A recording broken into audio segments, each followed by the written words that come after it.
Semalam, selepas kami melawat rumah baru kawan di Eco Majestic, kawan membawa kami ke sini untuk makan lunch. Sampailah kami ke Fahana Restaurant yang terletak di Eco Majestic Semenyih. Sebagai appetizer, kawan order tahu bertegil, keropok lekor dan popiah goreng. Okey, popiah goreng dan keropok lekor, Upin dan Ipin cakap sedap biasa-biasa je.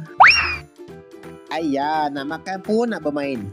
Wah, tahu bertegil ni, cicah dengan sos, Upin dan Ipin suka. Sedap. Oishi! Barulah sampai air kami.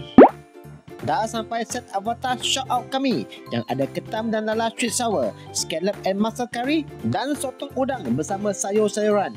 Barulah last ditambah buttermilk.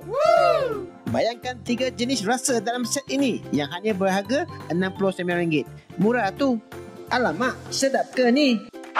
Rasanya ini kali pertama saya makan shout out 3 rasa. Sangat outstanding. Seafood semuanya pun segar dan portion pun besar untuk 2 orang. Bagi yang berdekatan, Upin dan Ipin highly recommended restoran ini. Betul.